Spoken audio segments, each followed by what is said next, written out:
Los emboscaron en zona 15. Ataque armado deja a un hombre fallecido y a una mujer venezolana herida. Venían saliendo de una fiesta.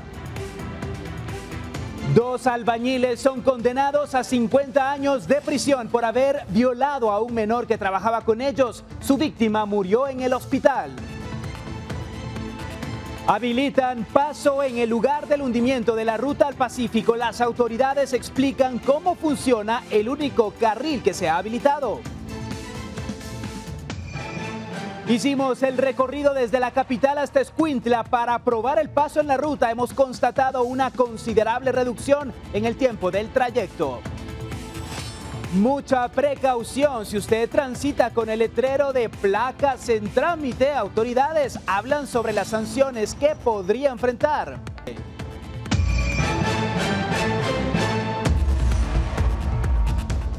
Muy buenas tardes, bienvenidos a Impacto Directo aquí en Guatevisión. Soy Alexis Ponce, me da muchísimo gusto poder saludarle en este comienzo de semana. Doy la bienvenida a nuestros panelistas que nos acompañan: Roxana Sánchez, periodista y licenciada en Ciencias de la Comunicación; Roger Ruiz, abogado; Rodrigo Martínez, comediante; y Luis Fernando Urbina, comunicador y publicista. Hablemos de lo siguiente, y es que 2 hombres fueron condenados por haber violado a un menor de 13 años, quien luego de la agresión fue trasladado al hospital y murió. El niño trabajaba junto a sus agresores en una obra de construcción en San Martín, Zacatepeques, Quetzaltenango.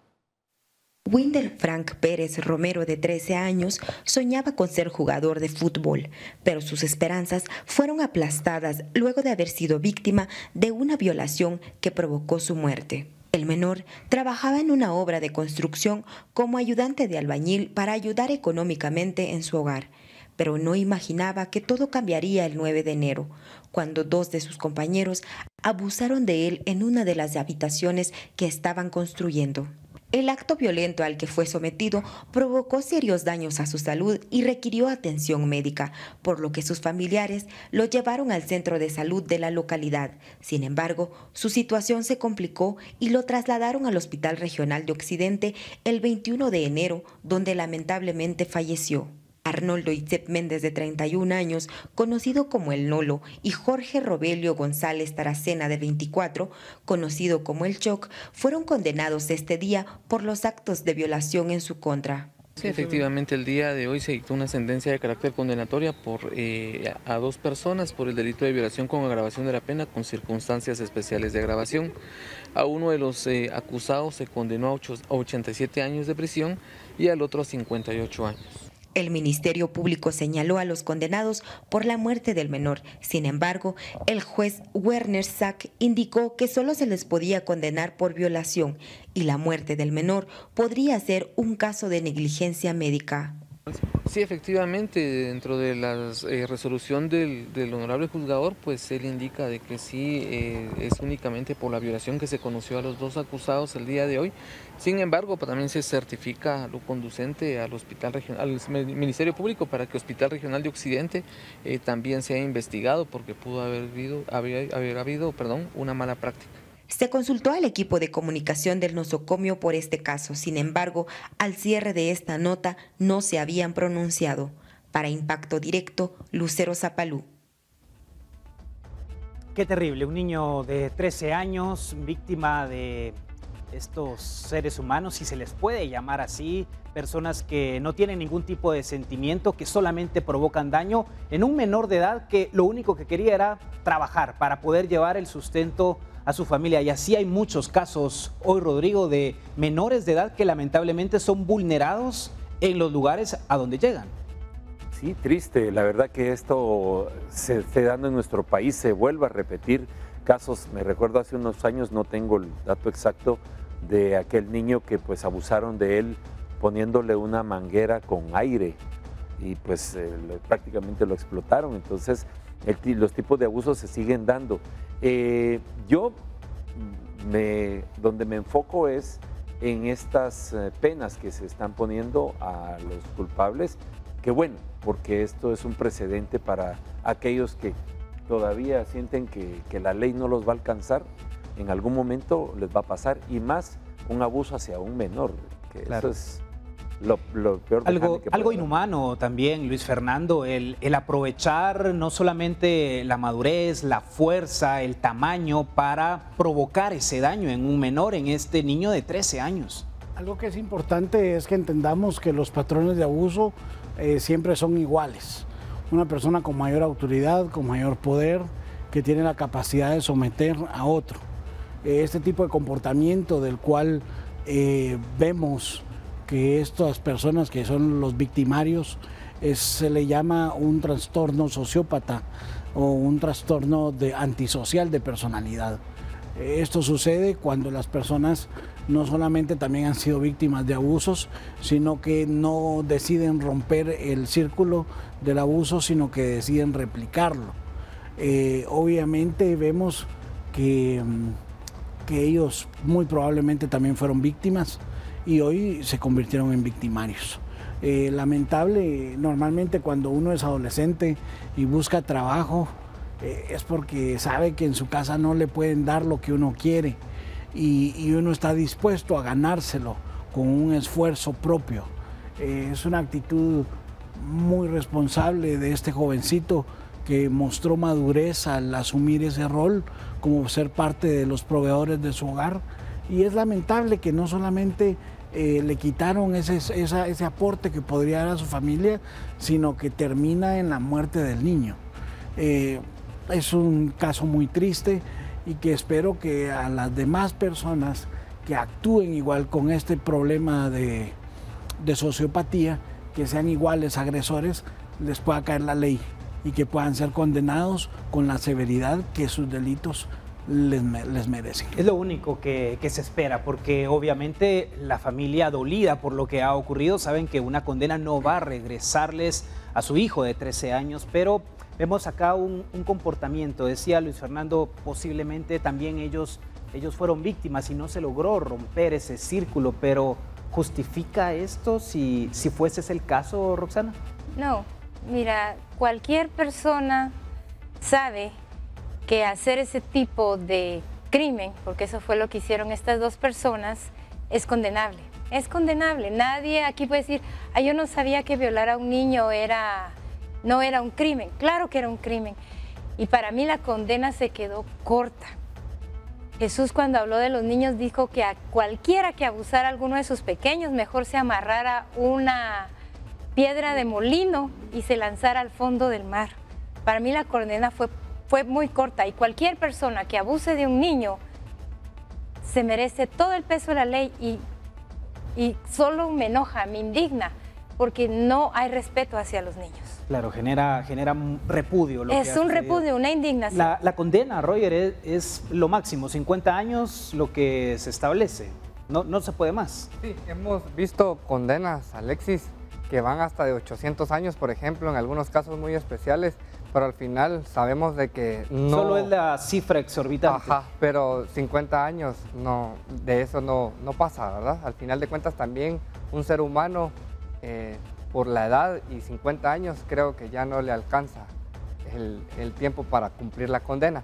Pero sí, hemos visto aquí en Guatemala, pues ha existido un tema controversial, que no se puede aplicar la pena de muerte para estos casos, y hay distintas posturas en este caso, pero si vemos estas penas de 500, 400, en este caso 87, 51, pero sí, definitivamente yo estoy de acuerdo con Roxana, tiene que caer más el peso de la ley, aunque estas condenas tendrían que volver a nacer y seguir en la cárcel para cumplirlas, pero esto sí es abominable, esta actitud de estas personas, Alexis. Considero que hay que tomar cartas en el asunto también. No quisiera indicar que es responsabilidad de los padres que haya sucedido esto, porque tal vez el sueño del niño era salir a trabajar y ayudar económicamente a sus padres. O sea, no sabemos cómo estaba la situación en la familia, pero sí los padres tienen que estar más detrás de dónde es a dónde van sus hijos. Mayores controles para evitar este tipo de actos. Tomar en cuenta, Alexis, que pues, los menores de edad de 14 años para abajo no está autorizado que trabajen. Menores de 14 años no pueden trabajar, y de 14 años en adelante sí pueden trabajar. Con un permiso especial de los padres. Información vital y sobre todo el seguimiento que deben dar los padres de familia a todo lo que está ocurriendo. Cambiamos de información para hablar de lo siguiente, y es que 2 personas fueron el blanco de un ataque armado ocurrido en el ingreso a carretera a El Salvador, esto en zona 15. Un hombre falleció y una mujer quedó herida.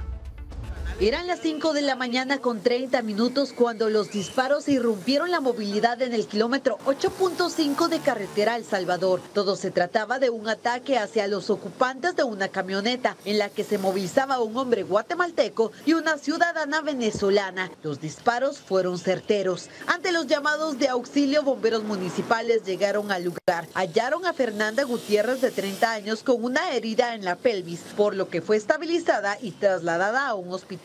El hombre, identificado como Fernando Salama, de 29 años, había muerto. Y es que con al menos 5 impactos de bala quedó el vehículo en el que se movilizaban las víctimas de un ataque armado en el Trébol Vistahermosa, zona 15 capitalina.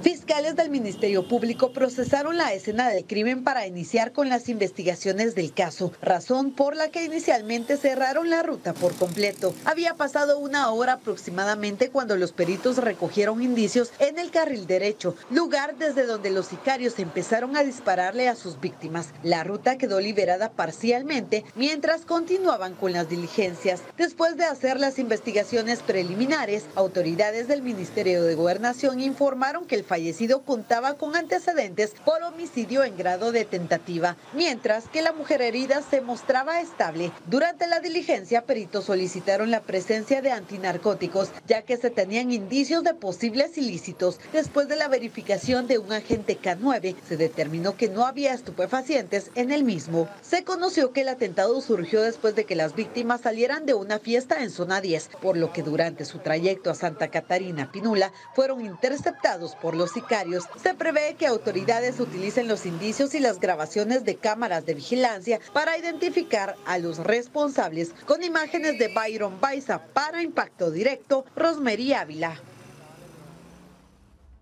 Y es que eran alrededor de las 5:30 de la mañana cuando se dio este hecho armado. Madrugaron los sicarios, pero como bien lo escuchábamos, es un sector donde hay bastantes cámaras de videovigilancia que van a servir para lograr esclarecer este crimen, Roxana. Sí, yo viví por ese sector y sí, las cámaras abundan. Otro crimen más, ¿verdad? A veces las personas piensan que matando a otra persona ya solucionaron, ¿verdad? Pero realmente solo el causar la muerte a otra persona te condena a ti, a la tuya. Ya sea que atrapen a estas personas y van a ser condenados aquí, pero también hay una condena espiritual, ¿verdad? Hay una condena donde van a tener que rendir cuentas. Me llama la atención de que él también estaba acusado de homicidio. Y no sé si ustedes recuerdan, televidentes, aquí compañeros, el viejo dicho que decía, ¿va? El que a hierro mata, a hierro muere. Y esta persona, pues no estaba comprobado, pero puede aplicarse eso. Y a los que igualmente lo mataron, va a ser claro, a hierro matan, a hierro mueren. Este es un crimen que ocurrió a primera hora, Roger, y que tuvo un impacto. Obviamente lamentamos la pérdida de una vida, pero las consecuencias que esto tuvo para la movilidad de decenas de guatemaltecos en el área metropolitana y del oriente del área metropolitana, valga la redundancia, fue bastante complejo. Sí, bien es cierto, esa ruta sin ningún incidente, hay tráfico o hay tránsito, no digamos con un incidente de estos, y que también nosotros como guatemaltecos pasa algo y nos quedamos viendo o pasamos más despacio para ver qué pasa. Para tomar ¿verdad? La fotografía y subirla. Exactamente, y subirla a las redes sociales. Pero sí, definitivamente han de haber sido horas de tráfico. Sabemos que es un lugar muy concurrido. Y sobre este hecho, Alexis, me llama algo la atención y es el tema de la hora, ¿verdad? Algo inusual, por así decirlo, porque es en las primeras horas. Y madrugan estas personas a hacer el mal también, ¿verdad?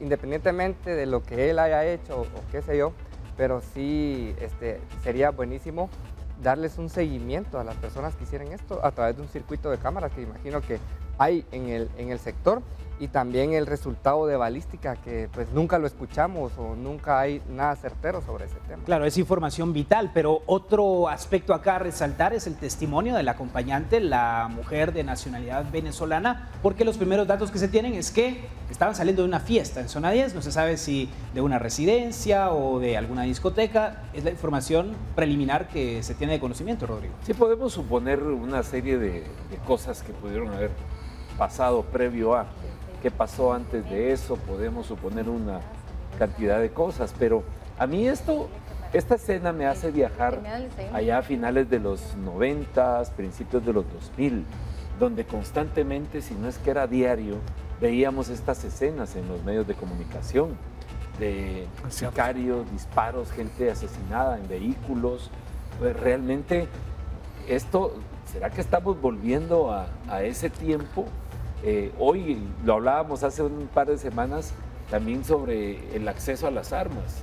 ¿Será que nos estamos convirtiendo en un Estados Unidos, sin ofender a nuestros amigos norteamericanos, en que ya hoy el acceso a las armas es muy fácil? Un mercado negro que las facilita. ¿Puede ser? ¿En qué perdimos el control? Bueno, yo realmente no creo que nunca hayamos abandonado esa situación de finales de los 90, inicios de los 2000. Yo solo creo que tiene diferentes matices a través del tiempo. Mientras las autoridades son más flojas, más incapaces, pues las bandas del crimen organizado se ven más capaces y más activas. Entonces lo que estamos viendo es el resultado de una política de seguridad inexistente. O tal vez el hecho de que antes no teníamos las redes sociales y no había tanto impacto como ahora. Lo que pasa es de que esa es la parte que ha tratado de manejar el gobierno, de la percepción, pero no es cierto, porque por ejemplo, yo he estado dando seguimiento a los datos que publicaron la semana pasada, donde ellos dicen que confirman que las muertes han bajado, pero lo que pasa es de que te están contando una parte de la historia. Por ejemplo, ahorita en este caso particular, la persona que falleció quedó ahí en el lugar, ¿verdad? Entonces ese es un hecho, él falleció. Pero si una semana después falleciera la persona que va con él, ya no es contada como una persona que falleció en un hecho de violencia, porque falleció en el hospital. Entonces es medio mentirosa la estadística, porque la estadística te está diciendo quién se quedó ahí, pero no quién murió a causa de un acto de violencia. Entonces no es cierto que solo ahí es la percepción. O sea, es más, hasta el día de hoy el ministro de Gobernación no ha dicho cuál es su política de seguridad. En la interpelación que se ha estado tratando de hacer en el Congreso no hay eso. Es más, en el plan de gobierno del oficialismo no existe como tal una política de seguridad. Entonces lo que estamos viendo es esto. El resultado de las diferentes... Así es. Y lo último que te puedo decir, y te lo puedo decir con conocimiento de causa, porque esa es mi ruta. Y yo pasé a las 5:35 hoy en ese lugar y todavía no estaban los bomberos ahí. En ese lugar yo estoy seguro que el Ministerio Público ya tiene las cámaras, habían 3 mujeres vestidas de negro revisando el carro. Entonces es muy probable que los indicios de narcóticos se hayan retirado antes de que llegara. Es información muy valiosa la que nos estás compartiendo. Pero en realidad esto lo van a constatar con las cámaras de seguridad. Eso no es nuevo, el Ministerio Público ya lo sabe. Pero aparte es una escena que estuvo contaminada por mucho tiempo. El Ministerio Público llegó después de las 8 de la mañana. Pero la PNC sí estaba ahí. La PNC estaba cerca. Entonces la PNC ya estaba ahí y Emetra también estaba ahí. Entonces, es más, cuando yo pasé todavía habían carros que estaban tratando de pasar antes que cerraran. Claro. Entonces, sí es interesante porque ves que las instituciones no están funcionando como tal. ¿Cómo es posible que el Ministerio Público se tarde 2-3 horas en llegar a una escena del crimen? Eso es impensable. Impensable. Bueno, vamos a ir a la pausa y regresamos en instantes. La plática sube de tono, información que nos comparte Luis Fernando. Él pudo observar de primera mano lo que ocurrió esta mañana ahí en Carretera El Salvador. Ya regresamos.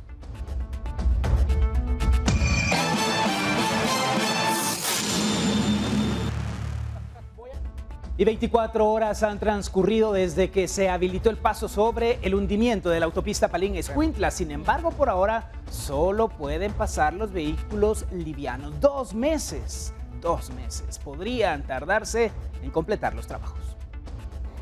60 días han transcurrido desde el hundimiento sobre el kilómetro 44 en la autopista Palín-Escuintla y después de una semana de varios retrasos por parte del Ministerio de Comunicaciones, Infraestructura y Vivienda, hace 24 horas se logró la habilitación de un carril provisional sobre el sector para el transporte liviano. El transporte pesado, por ejemplo, debe seguir utilizando las rutas alternas como la Ruta Nacional 14 sobre Zacatepeques o la carretera antigua de Palín-Escuintla.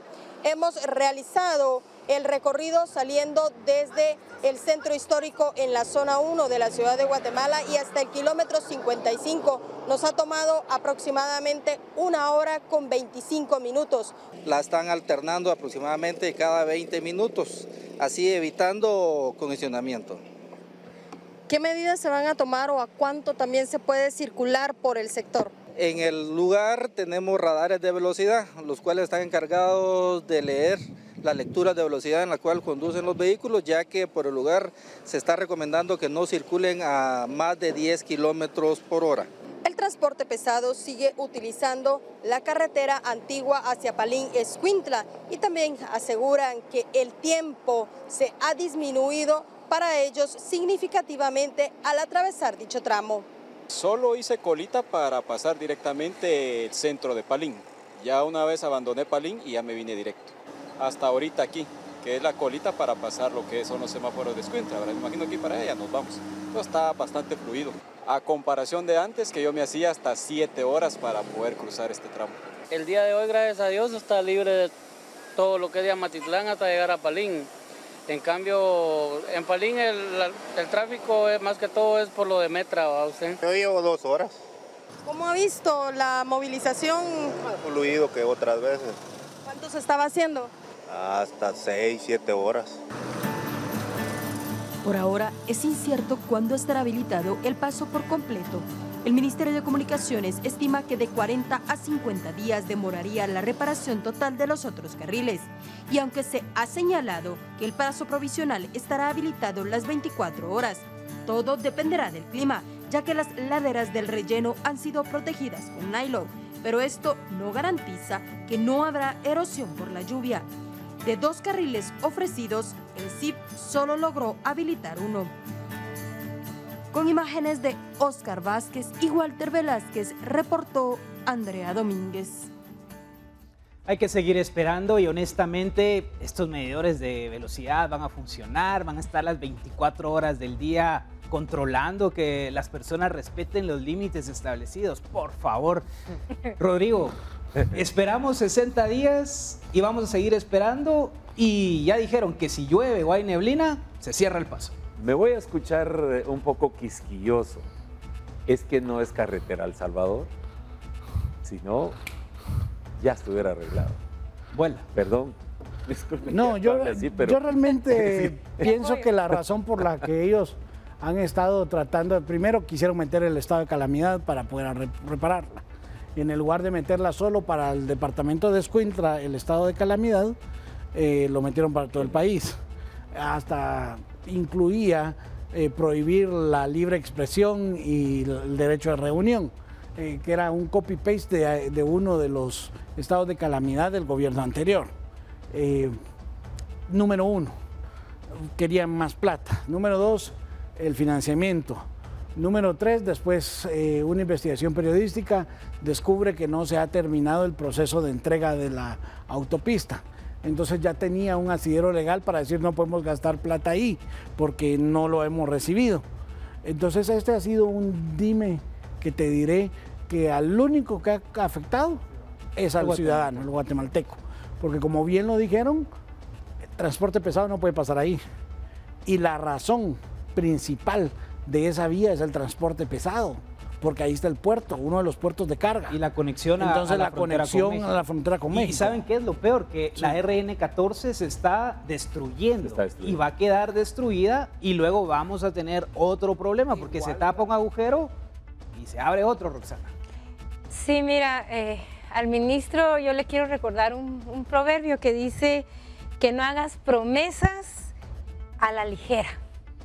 ¿verdad? El señor ministro ha estado ofreciendo esto ya va para 2 meses, ahora dijo otros 2 meses. Pero lo ofrece como que fuera una Sí. mega obra y es un chapuz, pues. Exacto, Sí. porque ofreció 2 carriles y ahí hay uno y no puede pasar los que se están quejando más, que es el transporte pesado, porque incluso amenazaron con dejar de circular, lo que significaría que a nosotros todos los productos que entran a la capital no llegarían, lo cual involucraría para nosotros otra vez los ciudadanos aumento de precio, porque al no haber, hay escasez y la escasez sube el precio al mejor postor. Entonces, señor ministro, arregle primero el problema jurídico que hay, porque hay un problema jurídico ahí en esa ruta. Luego, mire sus plastiquitos, no sé cuánto le van a durar, ¿verdad? Por favor, señor ministro, sea más serio, pone plásticos ahí. Y hoy, a raíz de eso, lo que sucedió en Carretera El Salvador, el tráfico en Guatemala colapsó. Fue terrible, no sé cuántos guatemaltecos llegaron tarde a sus empleos. Muchos, ¿verdad? ¿A cuántos les descontaron también? ¿A cuántos les día? descontaron? Sí. ¿Cuántos sufrieron estrés de estar en un tráfico? Solo después de 15 minutos que un carro no se mueve, tú empiezas a decir qué pasó aquí, ¿va? Claro, pero esta ruta que es tan importante, Roger, que no se le haya puesto la importancia, porque ya que hablábamos hace un momento de percepción, en la percepción eso es lo que parece, que no importa. Sí, 2 meses, 60 días. Y escuchando las declaraciones del ministro, casualmente hoy venía manejando y escuchándolo, dijo que conservadoramente él decía que 50 días más para poder dejar listo este tramo.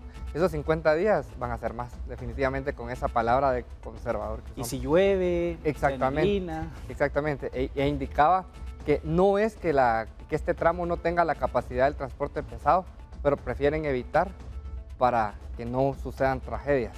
Sí, Entonces, él debe encomendarse a Dios, algo por el estilo, porque imagina, estamos en temporada de huracanes en el Pacífico. Nos llega un huracán y esa carretera va a terminar totalmente destruida. Estamos en temporada de invierno y sabemos que ese trayecto, las lluvias son copiosas. Lo muestra como una mega obra y de todos modos tiene dudas de que esté bien compactado y no pase el transporte. Bueno, veremos qué pasa, pero como le decía, a seguir esperando, ojalá que sean 50, que no terminen siendo 60, que no llueva más fuerte, porque de lo contrario no habrá ruta al Pacífico. Ya regresamos.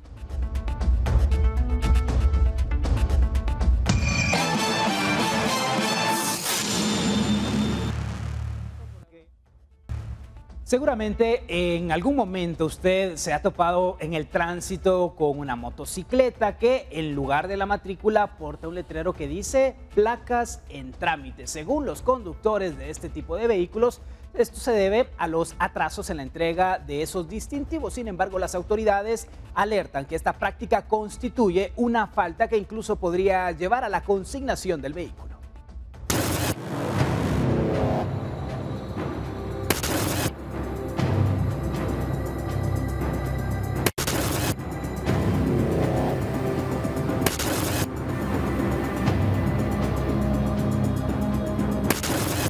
El utilizar su motocicleta sin placas o con un cartel que avise que aún estas están en trámite podría ser motivo para que las autoridades de tránsito le confisquen el vehículo. Algunos conductores han señalado a través de redes sociales que han optado por estas alternativas ante el retraso que existe en la entrega de las placas y ante la necesidad de usar el vehículo.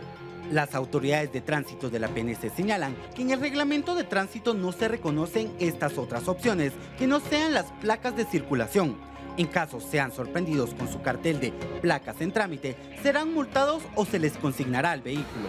esta cuenta podemos señalar que lo que establece el artículo 10 de los documentos de los vehículos es que todo vehículo para circular en la vía pública dentro del territorio nacional debe poseer tarjeta de circulación o fotocopia autenticada de la misma, placas y calcomanía de circulación vigentes. Entonces es muy importante que las personas sí o sí utilicen placas, las placas, porque recuerden que estos son los documentos, ¿verdad?, para la identificación ante las autoridades.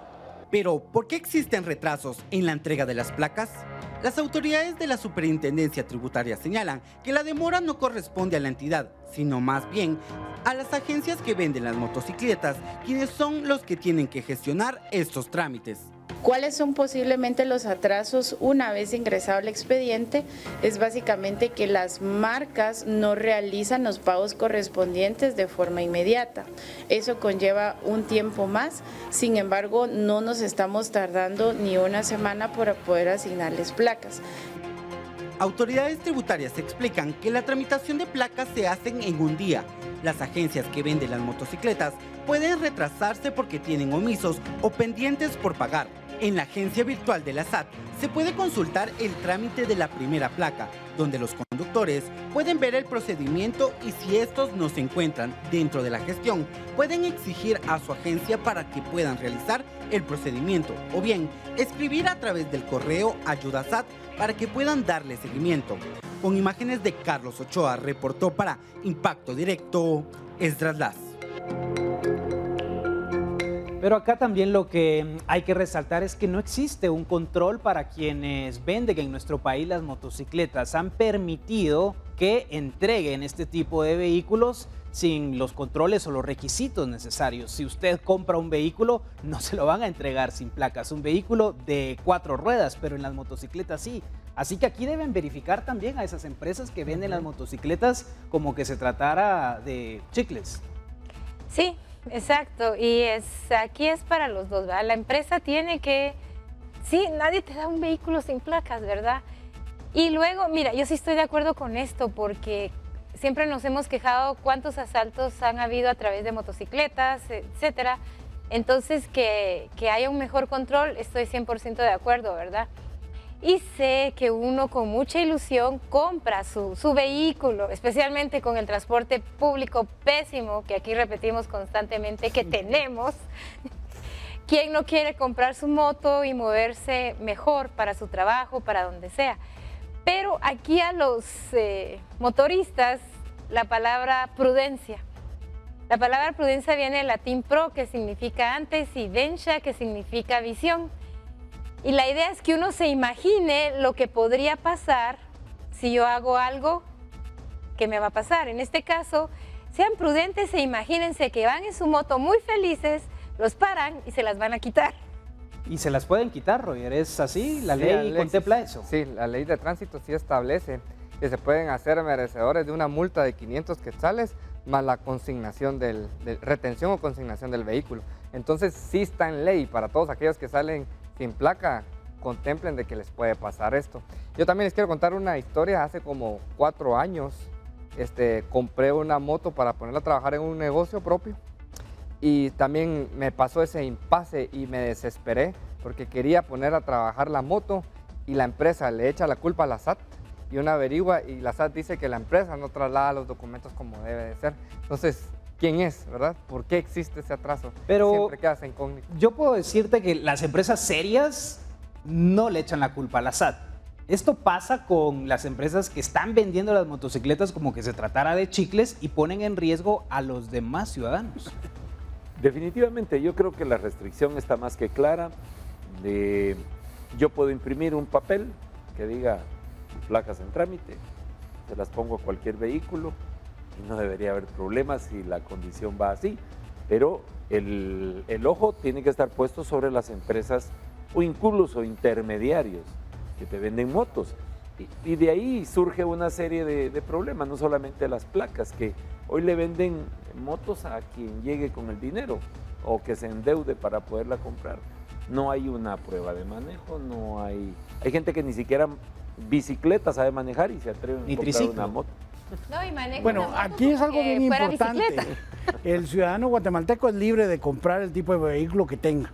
Entonces, por eso es de que puede llegar a cualquier lugar y comprarla. Claro. Ahora, la responsabilidad de las empresas, muchas no entregan los vehículos hasta que tienen placas. Y eso lo vemos con los de cuatro ruedas. 4 ruedas. Entonces, es importante que entendamos. Hay más de 2.615.117 motocicletas al 24 de mayo de este año. Seguramente ya son más.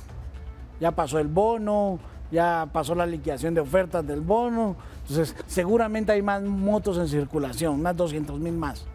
Pero sí es importante que entendamos que las empresas deberían de tomar, las que venden las motos deberían de tomar la misma política que tienen los vehículos de 4 ruedas. Departamento de Tránsito debe verificar eso. Y no se le entrega el vehículo que ha comprado hasta que no tenga las placas. Es que esa es seguridad, porque vemos que muchos delincuentes tienen placa o han alterado la placa y colocan solamente ese letrero. Sí, y además también es importante entender, o sea, no puedes limitar el comercio.